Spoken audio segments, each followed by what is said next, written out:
Bahas kabar terkini para idola. Saatnya Drive with Gita.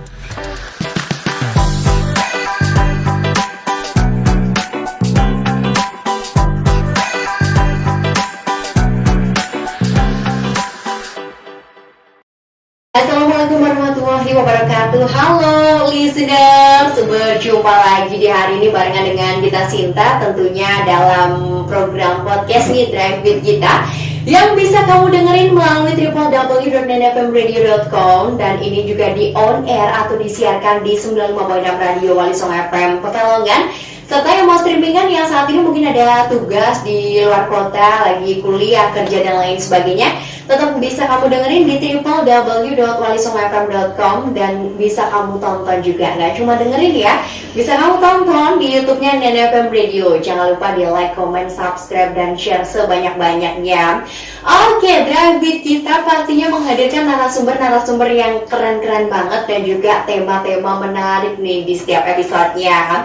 Kali ini sebelum kita menyapa narasumber kita ya, yang sedang happening banget nih listeners, mengenai cacar monyet atau monkeypox ya, dimana nih seorang pria dari Jakarta yang berusia 27 tahun telah terkonfirmasi positif terkena cacar monyet, dan sebelumnya ia telah melakukan perjalanan ke luar negeri dan pulang ke Indonesia pada 8 Agustus lalu. Dan setelah kita baca juga dari tadi di portal berita, ada headline yang menyebutkan bahwa orang yang menderita cacar monyet di Indonesia ini alhamdulillah telah sembuh. Wah, jadi tahu dong tema yang akan kita bahas kali ini mengenai penyebaran virus cacar monyet dan cara pencegahannya. Kita sapa di studio sudah hadir. Selamat siang, halo Dokter Andarbenny Nur Widi, spesialis dermatologi dan venerologi. Selamat siang, Dokter. Selamat siang, Mbak. Selamat siang para listeners. Oke, kabarnya gimana nih, Dokter? Alhamdulillah baik. Sehat ya, Dokter ya? Oke, dan pastinya buat kamu juga yang ingin berpartisipasi di siang kali ini, ingin menanyakan suatu hal mengenai cacar monyet, bagaimana sih cara penyebaran, pencegahan, dan lain-lain, bisa gabung di 081 70.000 956, kemudian untuk line telepon nanti kita buka di 42487. Oke, kita kali ini menanyakan dulu nih ya, Dokter ya, bagaimana Dokter melihat fenomena adanya cacar monyet ini? Ya, fenomena cacar monyet sebenarnya suatu penyakit kasus yang memang sebenarnya sudah lama. Sudah lama. Angka pertama kali diketahui sejarahnya memang beberapa waktu terakhir ini kok kasusnya meningkat. Kasusnya meningkat tentunya di negara endemis. Kalau kita di Indonesia negara non endemis untuk cacar monyet. Iya. Untuk negara-negara yang endemis khususnya di wilayah Afrika. Iya. Kemudian di Eropa Barat. Oke. Tentunya kalau kita bicara tentang wabah, ini kita mungkin harus berhati-hati. Iya. Apalagi setelah kemarin wabah COVID-19, sekarang cacar monyet ganti lagi. Ya tentunya saya sendiri, terus masyarakat luas pun masih trauma lah. Kita hati-hati. Oh ini habis ini cacar monyet. Ya. Tentunya kita harus awalnya mengetahui dulu di sekitar tempat tinggal kita ini tempat yang endemis atau yang tidak endemis.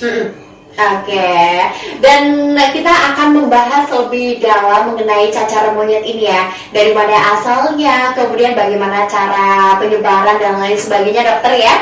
Sekali lagi untuk listeners yang ingin berpartisipasi boleh sekali di 081 70.000 956, nanti sesi telepon juga dibuka di 5248770, dan kita nanti akan kembali setelah yang satu ini.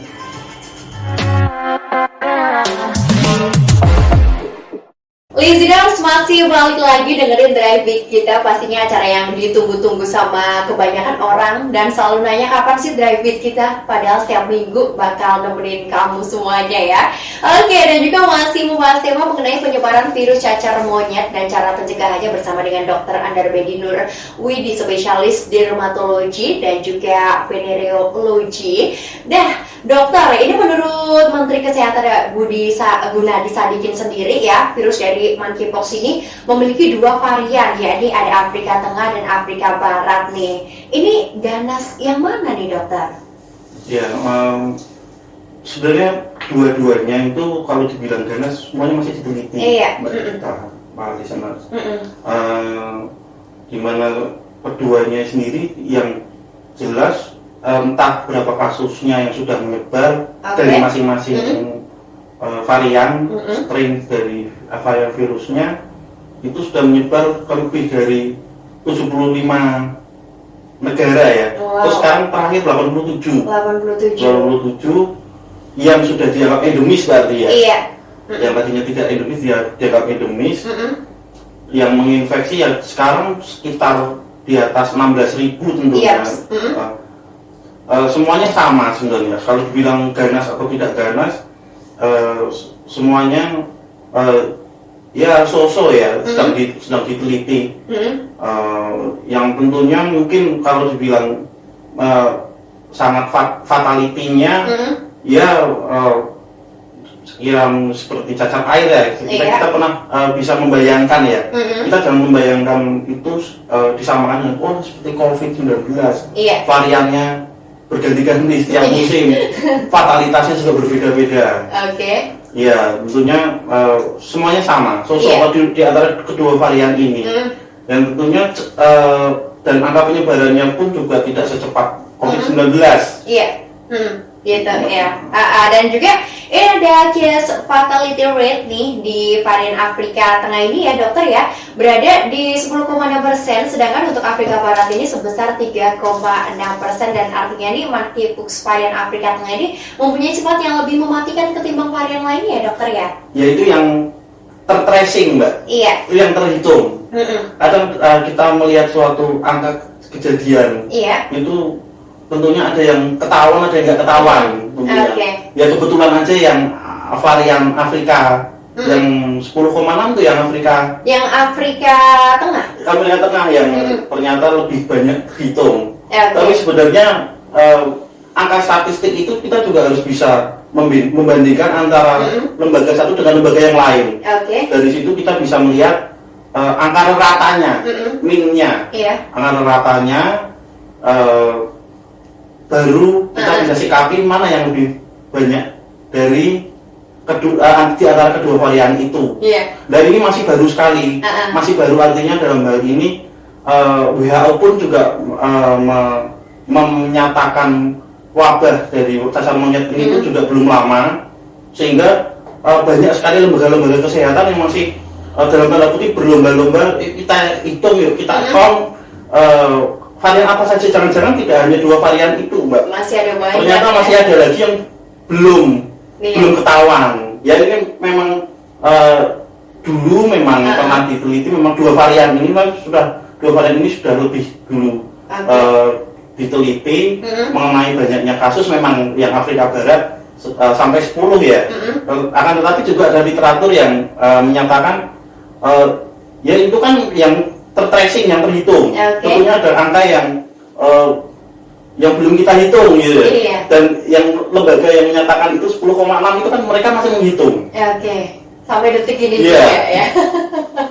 Oke ya, biasa nih anak-anak muda apalagi netizen Indonesia itu hobi banget yang namanya baca-baca berita ya. Berita yang lagi viral langsung dibaca-baca nih. Kalau penyakit cacar monyet ataupun monkeypox ini pertama kali ditemukan di tahun 1958 dok ya, dan juga menginfeksi manusia nih pertamanya di tahun 1970. Pastinya nih banyak juga listeners yang bertanya-tanya, sebenarnya kalau cacar monyet ini tuh apa sih? Biasanya familiar tuh cacar air ini cacar monyet, apakah karena habis digigit monyet atau gimana nih dokter? Ya, jadi para listeners, cacar monyet itu atau monkeypox itu memang sejarah penamaan cacar monyet itu karena kasus pertama tahun 58 itu terjadi di salah satu laboratorium di Denmark waktu itu. Pada suatu penelitian yang sebenarnya itu tidak menjalankan misi penelitian tentang cacar monyet sebenarnya, tapi suatu penelitian yang melibatkan hewan pengerat, saat itu kera. Itu secara nggak sengaja ditemukan satu kasus seperti cacar air yang yang itu kan menyerang manusia, itu menyerang monyetnya yang sedang dikarantina secara tidak sengaja. Dan itu juga tidak terjadi di Denmark karena ada suatu penelitian di Afrika waktu itu ya, di sebuah negaranya itu juga menginfeksi hewan erat juga di situ, yang gejalanya di hewan itu seperti cacar air di manusia. Nah itu dari situ sejarahnya. Nah, kemudian pada manusia di Republik Kongo itu tahun 70 mulai ada kasus cacar monyet yang menyerang pada manusia. Dan waktu itu kasus yang pertama itu memang dia kalau nggak salah dari yang saya baca dia memang bekerja di peternakan memang. Dia tertular dari situ. Berarti ini dari monyet terus ke manusia gitu ya? Kalau bicara rantai penularan ya, mungkin ini rantai penularan itu kita ada 4 jalur pada kasus ini. Dari hewan ke manusia, dari manusia ke manusia, dari hewan dari benda-benda atau alat yang terkontaminasi, dan juga dari ibu hamil kepada bayinya. Dan yang keempat ini yang ibu hamil pada bayinya atau ASI ibu pada bayinya atau itu sedang dalam penelitian. Ya, kemungkinan besar pada jalur yang keempat ini yang pada janinnya itu lewat transplasenta atau ari-ari. Nah, pada jalur yang pertama yang dari dari hewan ke manusia, itu tentunya dari hewan yang terinfeksi ya Mbak ya. Jadi tidak melihat hati-hati ada hewan. Enggak, itu hewan yang terinfeksi virus cacar monyet. Dan kebiasaan manusia mengkonsumsi daging-dagingan dari mentah yang kurang bersih dan kebetulan terinfeksi juga. Dan itu biasa itu mungkin tidak banyak ya di Indonesia ya, mungkin orang-orang Afrika sana atau orang Eropa. Tapi menyebar. Iya. Yang tidak dimasak dengan matang. Memang kebiasaan orang sana kadang setengah matang. Gitu Mbak. Itu kenapa disebut sebagai cacar monyet gitu ya. Dan juga pastinya tuh kalau kita lihat ya berita sekarang yang happening mengenai cacar monyet ini kayaknya mengerikan sekali seperti itu Dok ya. Ini sebenarnya tuh seberapa bahaya penyakit cacar monyet ini dan seperti apa nih penularannya Dok? Ya, kalau bilang bahaya itu ya mungkin saya bilang bahaya itu saya harus berhati-hati juga Mbak. Berhati-hati juga karena angka fatalitasnya itu dari penelitian pendahuluan itu memang angka mortalitasnya ternyata rendah.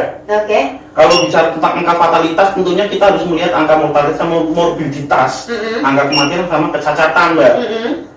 Kalau dibandingkan dengan yang baru saja terjadi, yang masih terjadi memang angka COVID varian Delta itu sampai angka kematiannya tinggi ya. Kalau ini enggak, kecuali pada kasus-kasus tertentu dia punya imunokompromis atau memang menderita penyakit gangguan imun, tentunya akan menimbulkan komplikasi Mbak.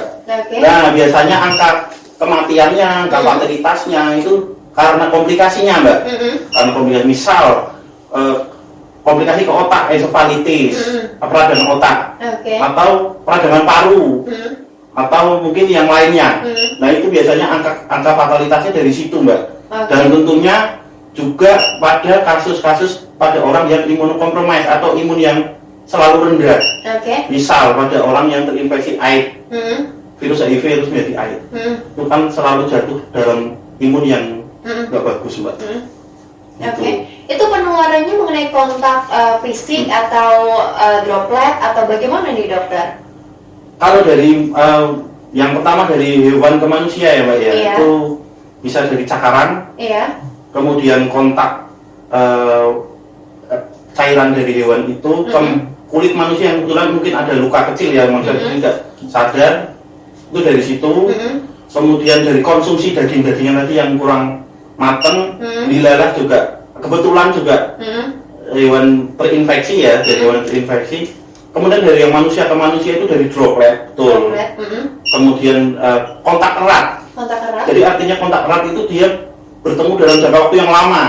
Misalkan orang tua dengan anak, kemudian ibu dengan anak, yaitu yang dari kontak manusia. Kemudian dari hewan alat atau benda yang terkontaminasi itu juga bisa. Jadi yang terinfeksi mungkin meninggal cairan, terus dipegang sama mungkin gelas, mau dicuci, ternyata yang megang ada luka menempel di gelasnya, diambil yang mau nyuci, dari situ penularannya juga bisa. Itu sangat mudah menular sekali ternyata ya. Kalau yang sepele mungkin bisa jadi tanpa kita sadari, Mbak. Iya. Itu kalau misalnya tadi ada kata hewan, misalnya monyetnya itu berarti menggigit kita, seperti itu dok? Bisa menyakar, bisa menggigit. Menyakar, itu kita tahu monyetnya itu kena virus atau enggaknya itu gimana tuh dok? Itu yang memang sampai saat ini khususnya di kita ya di Indonesia itu memang angka konfirmasi kasusnya memang sangat terbatas. Tentunya gitu. Yang kita perlu ketahui itu dari hewan pengerat mungkin nggak cuma monyet ya, tupai bisa, tikus juga bisa. Itu tentunya kalau misalkan ada orang yang memelihara monyet, kita juga harus tahu monyet import apa. Terutama mungkin yang import yang dari negara-negara Indonesia. Kita harus benar-benar memperhatikan itu, Mbak. Dan di Indonesia alhamdulillah udah sembuh, semoga tidak menyebar lagi ya. Tidak ada kasus-kasus berikutnya gitu. Itu yang kemarin baru aja kasus pertama itu memang dia di tracing baru aja melakukan perjalanan ke Eropa Barat, ke Belanda, ke Prancis, ke Swiss. Memang sebelumnya negara-negara tersebut negara-negara non endemis atau bukan negara yang menimbulkan cacar monyet, tapi saat ini kasus cacar monyet di negara-negara tersebut memang sedang tinggi-tingginya. Nah itu dia memang setelah di tracing dari situ dia baru bepergian. Berarti memang membawa virus gitu. Oke, sebelum kita lanjut, diingetin lagi untuk listeners ya yang ingin mendengarkan Drive With kita ini bisa didengerin di www.nfmradio.com dan on air juga di 95.6 Radio Wali Songo FM Pekalongan, kemudian streaming ya di www.walisongfm.com, bisa ditonton di YouTube di NFM Radio. Jangan lupa di like, comment, share sebanyak-banyaknya, subscribe juga. Oke, menarik nih ya dokter ya. Dan bila dapat menular nih, karena penularannya itu begitu mudah sekali seperti yang tadi udah dipaparkan oleh dokter. Bagaimana sih dengan jangka waktu inkubasinya nih dok? Kalau dari jangka waktu inkubasi, memang saya range antara 6 sampai 13 hari. 6 sampai 13 hari. Dan antara 5 sampai 21 hari. Jadi sekitar 3 minggu lah. Sekitar 3 minggu itu angka kesakitan, Windows periodnya ya, jadi dia sedang kesakitnya. Jadi memang kalau COVID-19 kan 10 hari orang isoman ya. Kalau memang terkonfirmasi terinfeksi cacar monyet, ya dia harus isolasi selama 21 hari paling enggak. 21 hari. Waduh, itu berarti Jadi memang di hari-hari pertama, di 1 sampai hari ketiga setelah terinfeksi virus mulai ada respon tubuh. Jadi ketika kita badan kita kemasukan virus nih, kuman virus, kita nggak langsung saat itu langsung demam, Mbak. Nggak langsung kita jatuh sakit. Tentunya badan kita tuh suatu anugerah yang terindah ya dari Yang Maha Kuasa. Respon kita punya tentara ya, kita punya imunitas, kita melawan yang virus itu masuk, yang dari luar masuk dengan cara merespon. Jadi kita demam, itu merupakan suatu tanda peradangan ya, kita tanda perlawanan dari tubuh kita terhadap virus itu yang masuk.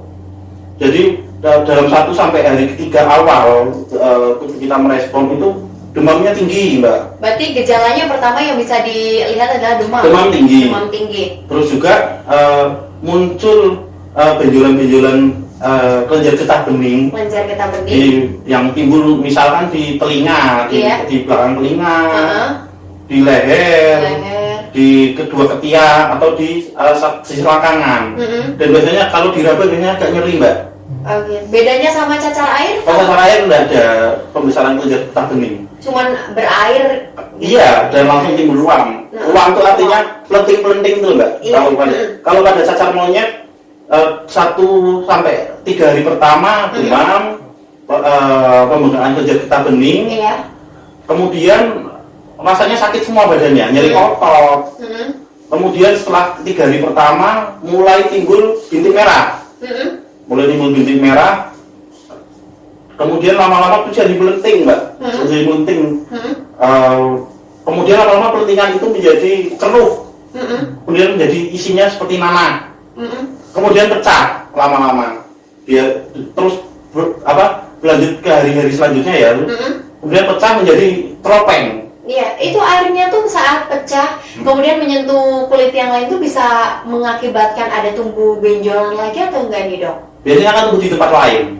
Tumbuh di tempat lain. Nah, semua itu tergantung virulensi, artinya jumlah virus yang masuk. Iya.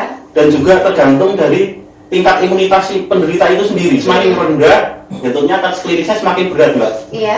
Tentunya akan semakin banyak ruamnya atau pelentingnya akan semakin berat atau semakin banyak. Setiap orang berbeda-beda. Oke. Gitu. Iya gitu. Jadi mengerikan sekali ya.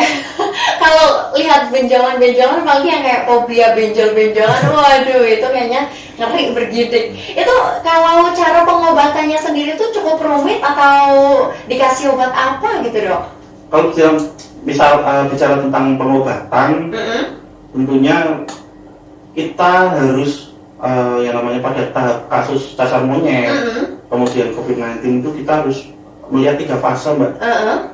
Yaitu suspek yang pertama, kemudian yang probable yang kedua, kemudian konfirmasi yang ketiga. Kalau suspek itu mungkin kita melihat secara kasat mata aja ya, apa itu cacar monyet? Sepertinya gejalanya iya, probable. Iya. Probable ya. Suspek maksud saya. Nah, untuk meningkat dari suspek ke probable, dia harus mengakses ke layanan kesehatan setempat untuk mendiagnosis, tentunya ketemu dokter atau klinisi kesehatan. Ini kemungkinan iya atau tidak. Kemudian dari situ terus ke konfirmasi, artinya diambil sampelnya. Nah, itu yang saat ini kita masih sangat terbatas karena alat PCR-nya sendiri itu masih di Jakarta. Di daerah, di Surabaya, di Makassar, di Semarang belum ada. Belum ada ya dokter nah, ya. Jadinya untuk tahap yang konfirmasi ini berarti kan harus mengambil sampelnya harus tersimpan dan dikirim kan dari daerah ke pusat. Kelemahannya itu adalah cara pengirimannya. Kan butuh waktu. Butuh jarak. Nah, butuh waktu, butuh jarak. Ketika sampai tujuan sudah rusak. Itu biasanya angka resikonya saat ini kalahnya di situ. Kita masih sangat terbatas. Tetapi memang Menteri Kesehatan, Kementerian Kesehatan memang saat ini sedang gencar-gencarnya membuat alat-alat diagnostik di perbatasan dengan negara sebelah seperti Batam. Di tempat-tempat perbatasan itu karena memang belum lama ini kan di Singapura juga di Singapura ya sudah ya itu dari situ Malaysia apalagi berbatasan dengan Kalimantan di Malaysia ya. Kalau bicara tentang tata laksana ya, kalau memang dia sudah suspek dulu, dia harus isolasi yang pertama. Harus isolasi karena sebelum orang-orang sekitarnya pun juga tertular ya. Dan tentunya di lingkungan sekitar penderita juga tentunya harus di tracing apa sudah ada penularan atau belum. Dan tentunya harus menggalakkan lagi 5M. Iya. Benar banget. Iya. Terus setelah isolasi kita melihat gejala apa saja yang muncul. Pengobatannya dari situ. Iya. Kalau dari untuk cacar monyetnya sendiri, kalau mungkin penguatan imun ya, atau mungkin terus kalau ada demam ya diberi anti demam. Kalau terjadi tanda-tanda infeksi sekunder ya pengobatan infeksi sekunder. Gitu. Itu melihat lamanya prosesnya nih ya dok ya. Ini kematian akibat cacar monyet ini nih udah apalagi di seluruh dunia itu udah cukup banyak pastinya ya. Kalau melihat dari angka kematiannya sendiri, sebenarnya kalau dari literatur yang pernah saya baca kok, apa sudah ada yang terlaporkan Mbak angka kematian cacar monyet? Kalau saya kok belum ya, saya belum, kecuali pada kasus-kasus yang memang punya daya tahan imun yang nggak bagus, yang kurang, mungkin komplikasi punya penyakit bawaan itu ya. Jauh di bawah COVID-19 angka fatalitasnya Mbak. Berarti ini bisa menyebabkan kematian apalagi kalau ada penyakit bawaan yang memang bener-bener fatal ada gitu komorbidnya. Iya, mungkin kalau cacar monyet aja masih bisa disembuhkan. Insya Allah Mbak. Ya. Iya. Oke. Dan ini Dok ya, beberapa waktu lalu juga ada berita jika di Indonesia ini ada satu orang yang terjangkit ya. Nah, untuk masyarakat luas itu sebaiknya gimana, apa nggak bepergian ke daerah endemis dulu atau pakai yang protokol kesehatan 5M diterapkan ke Bali atau gimana nih Dok? Ya sekarang memang kita tuh era new normal katakanlah ya. Tanpa adanya sesar monyet pun juga 5M itu tetap di mana-mana harus tetap diterapkan. Sebelum wabah COVID-19 pun juga ada istilahnya PHBS, perilaku hidup bersih dan sehat. Itu pun juga sebenarnya dasar-dasar 5M itu diambilkan dari situ Mbak. Ya tentunya juga kalau memang kasus di luar sedang banyak terjadi, tentunya otoritas pemerintah akan mengeluarkan travel warning ke negara-negara endemis. Nah itu yang misal kita akan bepergian ke daerah endemis, tentunya kalau sudah ada travel warning ya, kalau mungkin bukan urusan yang mendesak, mungkin bukan kerja atau hanya untuk liburan ya tentunya mungkin dilarang ya. Iya, dipending dulu gitu ya. Tentunya kalau habis bepergian atau dari negara yang endemis dengan konsekuensi isolasi kan. Karantina dulu. Karantina itu wajib seperti waktu kita ada ikuti COVID-19 gitu ya dokter. Dan seberapa jauh sih sebenarnya nih Dok ya, dokter, persiapan rumah sakit di Indonesia dalam menghadapi adanya cacar monyet ini, kayak dilihat mungkin peralatan-peralatannya, kemudian ruang-ruang yang disediakan itu berapa persen nih Dok? Tentunya rumah sakit Indonesia ini saat ini sudah sangat siap sekali ya. Sudah sangat siap. Untuk menghadapi kasus cacar monyet ini. Tiap rumah sakit di Indonesia rata-rata sudah mempunyai ruang isolasi sendiri. Tentunya juga sebelum masuk ruang isolasi di IGD setempat, rumah sakit setempat itu mereka mempunyai jalur khusus terhadap kasus-kasus infeksius yang sangat mudah menular. Nanti jalurnya pada kasus tersebut akan berbeda dengan jalur kasus yang tidak menular Mbak. Jadi saya kira sudah sangat siap. Nah kedepannya juga akan pemerintah saat ini sedang menyiapkan vaksin ya, sedang memesan vaksin 2000 unit dari Denmark ke varian Nordik. Itu nantinya juga akan didistribusikan, tetapi mungkin tidak semuanya seperti vaksinasi COVID-19 semua lapisan masyarakat. Nah itu enggak. Dan itu nanti akan didistribusikan pada kelompok-kelompok tertentu. Ya tentunya nanti akan disebarkan ke rumah sakit di daerah atau di perbatasan Mbak. Gitu. Dan pastinya juga penderita cacar monyet ini atau suspeknya itu memerlukan yang namanya ruang isolasi ya Dok ya. Dan ruang isolasi ini kalau menurutnya dokter harus di rumah sakit atau bisa dilakukan isolasi mandiri di rumah seperti yang kemarin kita jalani waktu COVID-19. Kalau saat ini mungkin di rumah sakit Mbak. Karena di rumah sakit karena kasus ini sedang kita awasi, sangat diawasi. Karena kasus ini kan sangat vulgar. Vulgar itu artinya dengan gejala yang terlihat bisa kita ya ini sangat khas cacar monyet. Gitu Mbak. Kalau COVID-19 memang awalnya kan harus di rumah sakit. Tapi kasusnya kan sangat meningkat waktu itu kan. Tajam. Akhirnya fasilitas kesehatan tidak cukup untuk menampung itu semua. Sehingga yang dibolehkan untuk isolasi mandiri di rumah yang tanpa gejala atau tanpa komorbid, yang dengan gejala ya harusnya di rumah sakit Mbak. Tapi untuk kasus cacar monyet di rumah sakit.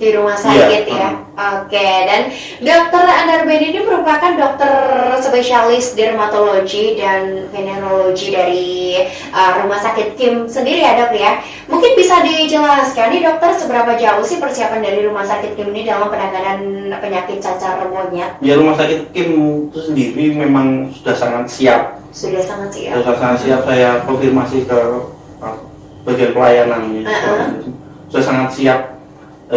Jalur-jalur evakuasi isolasi, terus kemudian kamar isolasinya sendiri, dari manajemen sendiri dan klinisi kesehatan sendiri sudah siap. Kita siap dengan segala macam obat-obatan suportif ya tentunya ya.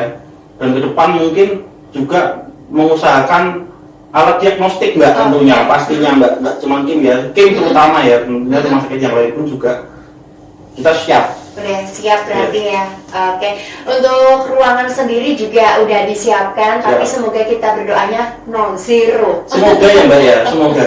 Sebenarnya kita tidak perlu menghadapi suatu keadaan seperti cacar monyet itu jangan separno COVID-19 Mbak. Jangan sampai malah imun kita drop gitu ya dokter. Kecuali kalau di daerah sekitar kita sendiri memang ada orang-orang yang menunjukkan gejala seperti itu, habis pergi bepergian ke negara-negara endemis, ada di luar negeri. Di luar negeri pun kita harus tahu itu dari mana Mbak. Nggak semuanya kasus cacar monyetnya tinggi Mbak. Siap. Nah gitu ya, jadi terjawab sudah ya. Gimana sih cara penanganan dari cacar monyet ini, kemudian pencegahannya, juga awal mula penyebarannya seperti itu dokter. Kemudian ini kan udah banyak yang berpartisipasi di 081 70.956 by WhatsApp dan SMS. Kemudian juga yang mau telepon di bukan 5248770 di dokter. Ada beberapa pertanyaan yang udah masuk kali ini. Ada Ibu Nur. Selamat siang Mbak Gita Sinta dan dokter. Ibu Nur jadi takut nih dengan adanya virus cacar monyet ini setelah berlalunya virus COVID, dan mudah-mudahan kita semua dijauhkan dari virus ini. Gimana sih tips agar imun kita ini tetap terjaga dokter? Iya. Siapa pertanyaan Mbak tadi? Ada Ibu Nur. Iya Ibu Nur. Ya tentunya untuk menjaga imunitas kita terjaga, yang jelas kan perilaku hidup bersih dan sehat. Iya, PHBS. PHBS itu yang di setiap vaskes primer, di puskesmas, di klinik BPJS, di klinik umum pasti gencar mempromosikan itu. Kedua, setelah kita PHBS tambah 5M. Tambah 5M. 5M. Kemudian yang ketiga itu be aware. Jadi kita harus pada kasus pandemi kita aware sekitar kita. Sekitar kita, apakah ada sekitar kita yang menunjukkan tanda-tanda gejala suatu penyakit tertentu yang terus yang keempat tentunya dari diri kita sendiri. Mungkin ya makan makanan yang bergizi, istirahat cukup, minum multivitamin, terus olahraga. Apalagi anak-anak muda yang hobinya begadang ya di zaman-zaman sekarang. Waduh, itu imunnya harus benar-benar dijaga banget. Kemudian pertanyaan berikutnya nih Pak Sudipyo dari Kedung Mudi nih dokter ya. Dan selamat siang Bapak Dokter Andar Bedi. Saya ingin tanya apakah ciri-ciri dengan orang yang terkena penyakit cacar monyet, kemudian apakah bisa disembuhkan, serta Pak di Indonesia ini sudah ada yang terkena cacar monyet, ini udah bisa dijawab ya, udah ada satu, serta sejak kapan penyakit cacar monyet ini berkembang di Indonesia gitu. Monggo nih dokter. Bapak siapa? Bapak Sudipyo di Kedung Mudi. Pak Nur Sudipyo ya. Sudipyo, pertanyaan yang bagus ini. Ini kasus pertama kemarin ya yang sudah dinyatakan sembuh juga Mbak Gita. Terus untuk mengetahui tanda-tanda cacar monyet. Iya. Tanda-tandanya sendiri yang bisa kelihatan banget. Biasanya cacar monyet itu sudah kelihatan setelah lewat 3 hari pertama. Setelah mulai masuk fase erupsi Mbak. Mulai fase erupsi yaitu tadi mulai timbul bintik-bintik merah. Kemudian sudah ada bukan jadi pelenting, pelentingnya terus berisi cairan keruh, terus pecah menjadi keropeng, dan itu terlihat secara kasat mata Mbak. Nah, kalau mengenai perkembangan cacar monyet Indonesia sebenarnya belum berkembang, tapi kita harus waspada. Belum. Jadi kita tidak perlu separno COVID-19 ya, karena kasus ini kan dari luar Mbak, bukan dari Indonesia sebenarnya. Bukan. Belum berkembang, cuman saya lihat dari diri kita maupun dari otoritas pemerintah, mereka siap, sangat siap untuk misalkan masuk ke sini.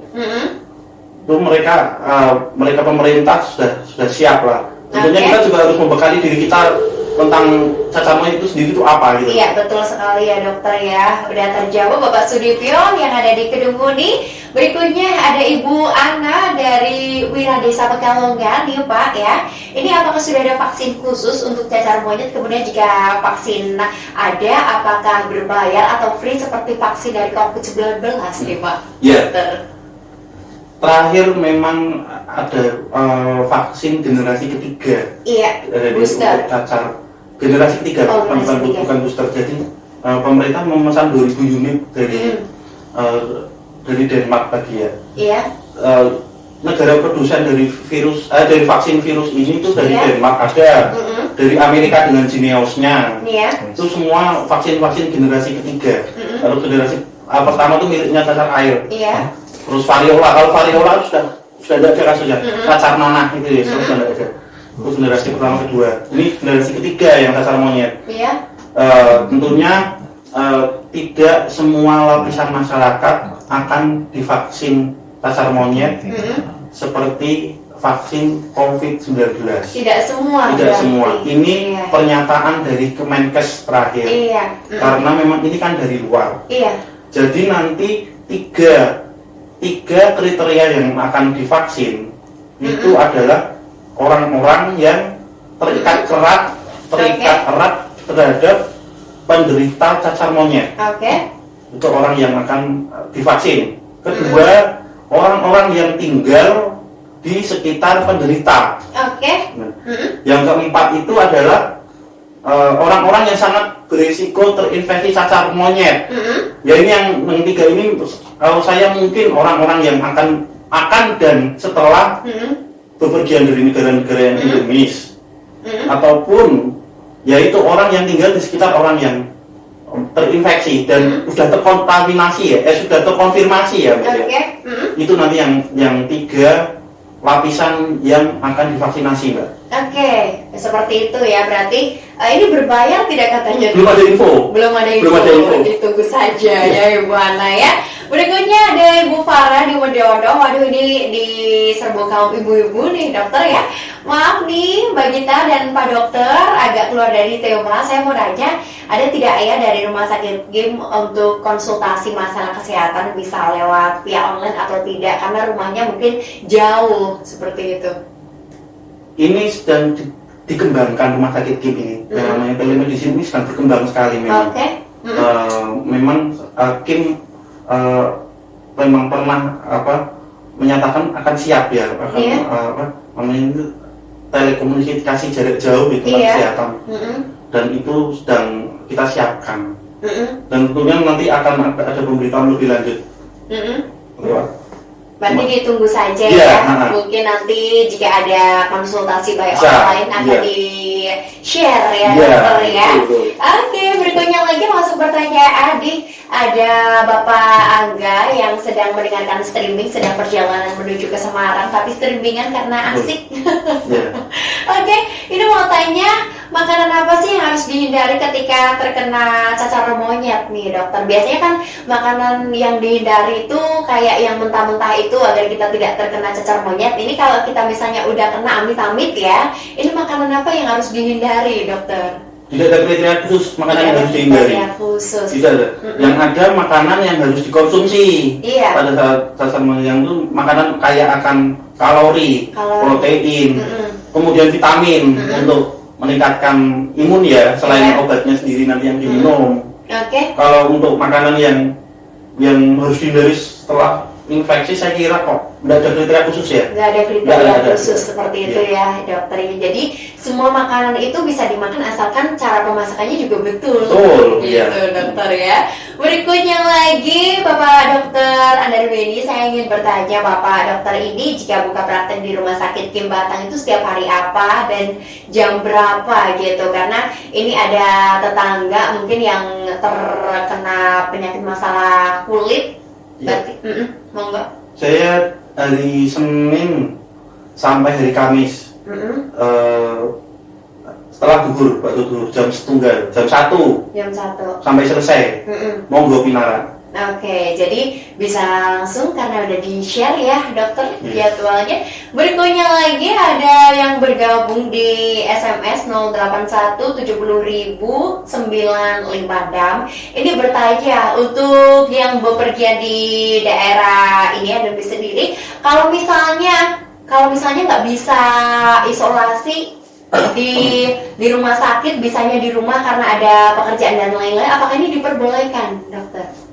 Jadi memilih isoman mandiri maksudnya. Isoman, iya isoman. Ya, kriteria isoman mandiri, kemudian isolasi yang harus di rumah sakit itu kan juga dilihat dari si penderitanya itu sendiri. Oke. Semakin berat klinis yang ditunjukkan, tentunya akan berbeda pula kebijakannya. Tentunya saya kira kalau di Indonesia itu kan cacar monyet itu masih, kalau satu kasus terkontaminasi seperti satu negara, semuanya panik ya. Panik. Jadi kejadian luar biasa. Gara-gara COVID kemarin ya. Tentunya angka-angka pertama kejadian cacar monyet mungkin setelah ini semoga nggak ada ya. Amin. Tentunya kalau itu terdeteksi pada fasilitas kesehatan, dia akan dijemput dulu mungkin. Dijemput dulu mungkin akan dijemput, ya. harus istirahat di fasilitas kesehatan dekat. Oke. Nah tentunya yang kasihan Keluarga. Yang kasihan tentunya si penderita sendiri dan keluarga ya. Kalau memang sudah terkonfirmasi itu cacar monyet, ya 21 hari dia isoman. Tetapi kalau ternyata dia tidak cacar monyet, 21 hari dia isoman, dia tidak bisa kerja. Iya, jadi tidak bisa produktif. Wah itu ya. Jadi sekeluarga juga itu harus benar-benar isoman, nggak cuma satu orang doang ya dokter ya. Kalau misalnya udah terlanjur nih, udah terlanjur misalnya ada keluarga yang kok tiba-tiba jemput di bandara, itu tuh harus satu keluarga isoman juga dokter ya? Iya. Harus ya. Terutama kalau sudah menunjukkan gejala ya mbak ya. Iya. Kalau belum suspek ya, belum gejala ya tentunya akan ada jarak yang harus jaga jarak. Oke, gitu ya, seperti COVID juga ya. Betul. Isoman hanya untuk yang sudah terkonfirmasi ya mbak ya. Iya. Atau mungkin suspek belum ada konfirmasi, tapi mungkin saat itu fasilitas alat diagnostiknya jauh. Iya, oke. Jadi gejala-gejalanya udah kelihatan, itu harus isoman, benar-benar isoman ya, nggak boleh bandel. Oke. Dan terakhir nih dokter ya, harapan ke depan nih dokter untuk kesehatan warga Indonesia nih, gimana mungkin ada hal yang disampaikan kayak perilaku hidup sehat, bersih agar kita tuh terhindar dari berbagai virus terutama cacar monyet. Ya, tentunya saya mungkin harus belajar juga dari bangsa Jepang ya. Iya. Dari kemarin kejadian wabah kemarin yang sampai sekarang masih ada COVID-19. Iya. Jadi saya dengar di negara-negara seperti Jepang itu tidak banyak di-share tentang kasus ini, kasus COVID-19, angkanya setiap hari berapa, yang meninggal berapa, yang kasus baru berapa. Tentunya semakin banyak itu diberitakan, dipublish, tentunya itu akan menjadi kepanikan tersendiri. Iya, betul sekali ya. Itu yang pertama. Yang kedua, banyak yang mengira setelah vaksin semua berakhir, padahal belum. Tapi tentunya setelah vaksin itu untuk mengurangi angka beratnya klinis dari infeksi, jadi tidak menghindari infeksi. Yang kedua, yang ketiga, ya tentunya kalau misalkan cacar monyet itu yang ada dan berkembang nanti di Indonesia, semoga enggak. Ya tentunya nanti mungkin kita akan lebih terlihat secara kasat mata, tidak seperti COVID-19. Orang tanpa gejala bisa menularkan. Kalau ini ada gejala, mbak, kita bisa segera tahu dan harus apa sih yang harus saya lakukan.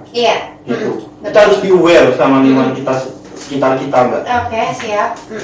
Jadi emang harus jaga kesehatan, kemudian kebersihan juga itu jangan disepelekan ya dokter ya. Dan harapan kita yaitu semoga cukup satu orang kemarin yang menderita cacar monyet nggak ada selanjutnya ya.